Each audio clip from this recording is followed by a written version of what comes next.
मैंने श्रीमद् भगवद गीता तब तक नहीं पढ़ी थी जब तक मुझे ये ज्ञान नहीं हुआ कि हम सब आत्माएं हैं और ये जिंदगी हम आत्माओं के लिए एक इम्तिहान है अपने अंदर से अपने सबसे अच्छे रूप को बाहर निकालने का। और भगवद गीता इस इम्तिहान को पास करने की एक अहम किताब। भगवद गीता के 18 अध्याय हैं और ये संस्कृत में परमात्मा द्वारा दी गई थी। समय के साथ संस्कृत भाषा रोजमर्रा की जिंदगी से निकल गई और ये ज्ञान मनुष्य से दूर हो गया।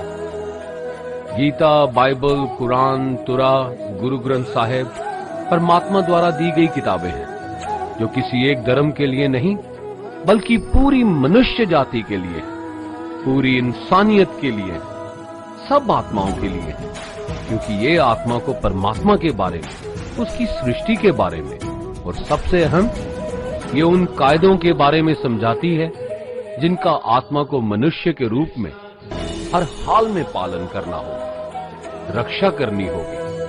और इन्हीं कायदों की बुनियाद पे एक आत्मा को शरीर त्यागने के बाद परखा जाएगा और इस परीक्षा से पास होने पे हमेशा के लिए इस जन्म और मृत्यु से मुक्ति मिलेगी। परमात्मा भगवद गीता में कहते हैं कि मैं ही सबकी शुरुआत हूं, मैं शुरू से भी पहले था और सब खत्म होने के बाद भी रहूंगा। सब मुझ में है और मैं सब में हूं।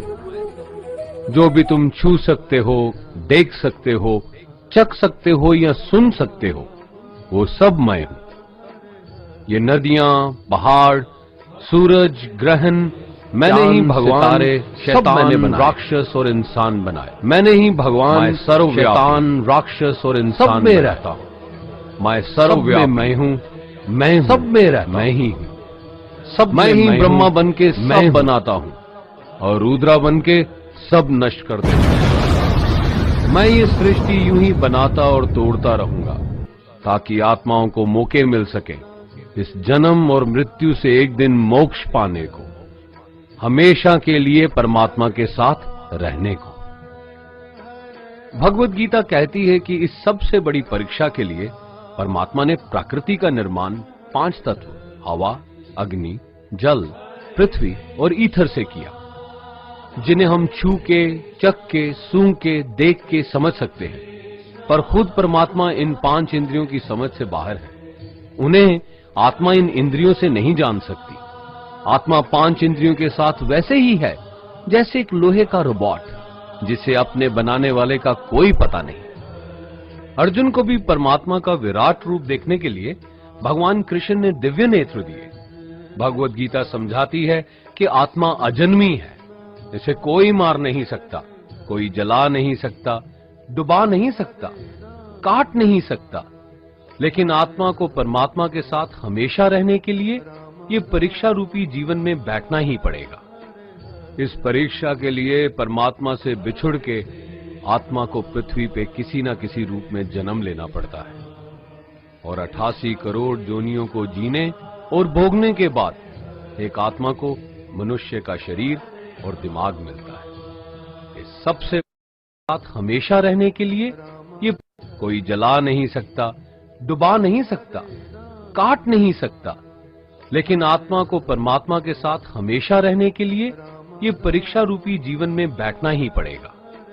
इस परीक्षा के लिए परमात्मा से बिछुड़ के आत्मा को पृथ्वी पे किसी न किसी रूप में जन्म लेना पड़ता है और 88 करोड़ योनियों को जीने और भोगने के बाद एक आत्मा को मनुष्य का शरीर और दिमाग मिलता है। इस सबसे बड़ी मर्यादाओं की परीक्षा में बैठने के लिए हर मनुष्य को इस पूरी परीक्षा के दौरान तरह तरह की अच्छी और बुरी भावनाओं के चक्रव्यूह में अपने ही भाई बहन या मित्रों के साथ डाला जाता है, जिसमें हर आत्मा को अपने अंदर के तामसिक और राजसिक अवगुणों से निकल के सात्विक जीवन में प्रवेश करने के मौके मिलते हैं। हमारे तामसिक गुण वो हैं जो हमारे अंदर हीन भावना पैदा करके हमें खुद को उदास और नुकसान पहुंचाते हैं और हमारे राजसिक गुण हमें ईर्ष्यालु और लोभी बना के दूसरों के प्रति नुकसान पहुंचा सकते हैं। इस परीक्षा के दौरान हर आत्मा को तामसिक और राजसिक गुणों को खत्म करके अपने सात्विक गुणों से परिचित होना पड़ेगा। सात्विक गुण वो हैं जो आत्मा को अपने आसपास की हर चीज से जोड़े और उन्हें प्यार करना सिखाते हैं। परीक्षा के दौरान हर आत्मा को जीवन के चारों स्तंभ धर्म, अर्थ, काम और मोक्ष का ज्ञान पाके ही मुक्ति मिलती है। यही वो द्वार है जिन्हें समझ के ही आत्मा परमात्मा को समझ सकती है। पहला द्वार धर्म का है और शेर इसका प्रतीक है। धर्म वही है जो गीता में लिखा हुआ है, वेदों में लिखा हुआ है, गुरु ग्रंथ साहिब, बाइबल या कुरान में लिखा है। धर्म वही है जो धारण किया हुआ है, जिसे आपका दिल मानता है, जैसे झूठ नहीं बोलना, चोरी नहीं करना, भगवान का निरादर नहीं करना, दूसरों को नुकसान नहीं देना। यही सब धर्म है और हर आत्मा को अपने जीवन काल में हर समय धर्म का पालन करना होगा और उसकी रक्षा करनी होगी। दूसरा द्वार अर्थ का है और घोड़ा इसका प्रतीक है। हर आत्मा अपने हर जीवन काल में अपने पृथ्वी पे होने का अर्थ या मूल कारण समझेगी। इस जिंदगी में भोगने वाली चीजें और रिश्तों का आनंद लेगी। अच्छा बेटा या अच्छी बेटी, अच्छा भाई या अच्छी बहन, अच्छा पति या अच्छी पत्नी बनके हर दुनियावी रिश्ते पर खरी उतरेगी और इस परीक्षा को पास करेगी। तीसरा द्वार काम का है। भगवत गीता समझाती है कि हर मनुष्य के अंदर काम, क्रोध, लोभ, मोह, अहंकार और ईर्ष्या जैसी 6 भावनाएं हमें अपने और दूसरों के प्रति नुकसान पहुंचा सकती हैं। इन भावनाओं को हर मनुष्य को हमेशा अपने नियंत्रण में रखना होगा, क्योंकि इनके बहाव में किया हुआ कोई भी काम हमारे जीवन भर इन भावनाओं को हर मनुष्य को हमेशा अपने नियंत्रण में रखना होगा, क्योंकि इनके बहाव में किया हुआ कोई भी काम हमारे जीवन भर की परेशानी का कारण बन सकता है और एक आत्मा संतोष और सादगी से इन भावनाओं पे हमेशा के लिए विजय पा सकती है। चौथा स्तंभ मोक्ष का है और हाथी इसका प्रतीक है। इस परीक्षा रूपी जीवन में हर मनुष्य हर समय कुछ इच्छाएं रखता है।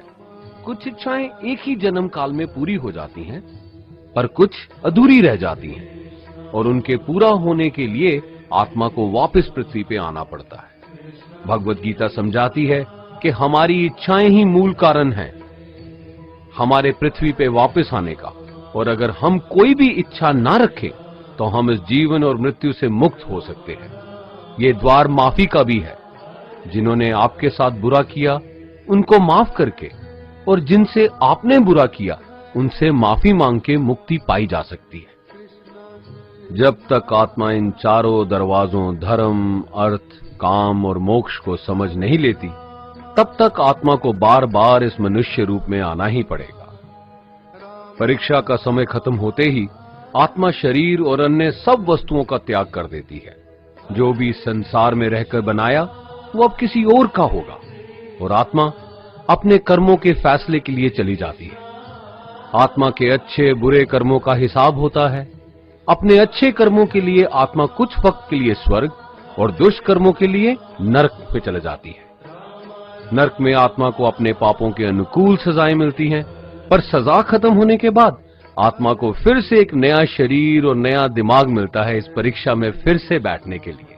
और हर परीक्षा में वही सब फिर दोहराया जाएगा, जिंदगी के 4 स्तंभ धर्म, अर्थ, काम और मोक्ष को समझने के लिए। हर जन्म में अपने कई जन्मों के कर्मों के हिसाब से हर आत्मा को कभी अच्छे और कभी बुरे हालातों से जाना पड़ता है, लेकिन जब तक आत्मा परमात्मा के साथ योग को नहीं समझ लेती वो मुक्ति नहीं पा सकती। भगवत गीता समझाती है कि मनुष्य अपने शरीर, दिमाग या दिल से भगवान को पा सकता है। शरीर द्वारा किए कर्मों के माध्यम से परमात्मा को पाने को कर्म योग कहते हैं। ऐसे कर्म जो परमात्मा की इच्छा से हों और दूसरों के कल्याण के लिए हों। वाल्मीकि ने रामायण लिख के, श्रवण ने अपने माता पिता की सेवा और उन्हें 4 धाम की यात्रा करवा के, मदर टेरेसा ने अपने प्यार और सेवा के माध्यम से, और मैडम क्यूरी ने वैज्ञानिक खोज में अपने जीवन का बलिदान देके अपने कर्मों द्वारा परमात्मा को पाया। भगवत गीता समझाती है कि एक आत्मा दिमाग से भी परमात्मा के साथ योग लगा सकती है, इसे राजा योग कहते हैं, क्योंकि दिमाग या मस्तिष्क सब इंद्रियों का राजा है। एक मनुष्य अपनी आस्था, सांस प्रणाली, आसन, अभ्यास, साधना और तपस्या से परमात्मा को इस योग के रास्ते पा लेता है। इस योग को समझने के लिए हमें अपने अंदर की एनर्जीज यानी चक्रा और कुंडलिनी को समझना पड़ेगा। आत्मा मस्तिष्क से मेडिटेशन या ध्यान लगा के परमात्मा के साथ योग लगा सकती है। शंकराचार्य, स्वामी परमहंस, स्वामी विवेकानंद और उनके जैसे कई योगी इस योग के रास्ते परमात्मा के साथ संधि लगा पाए। परमात्मा भगवत गीता में कहते हैं कि अगर किसी आत्मा को धर्म ना भी समझ आए, योग ना भी समझ आए, पर अगर वो मेरी शरण में आ जाए तो मैं उसके सारे पाप माफ कर देता हूं। परमात्मा को ऐसी दिल की गहराइयों से पुकार के पाने को भक्ति योग कहते हैं। चैतन्य महाप्रभु, मीराबाई और भगवान हनुमान इस योग के सबसे बड़े उदाहरण हैं। लेकिन कभी आत्मा अपने होने का मूल कारण भूल के धर्म का उल्लंघन करे या पाप के रास्ते पे निकल जाए तो उसे ठीक करने के लिए परमात्मा खुद किसी रूप में पृथ्वी पे जन्म लेते हैं। आइए श्री भगवत गीता, गुरु ग्रंथ साहिब, तुरा, बाइबल, कुरान या ऐसी किसी भी दीनी किताब को पूरा पढ़ के इस जिंदगी के असली मायने समझें और परमात्मा के साथ योग लगाएं। अगर आपने इसे पसंद किया तो इसे औरों को बांटें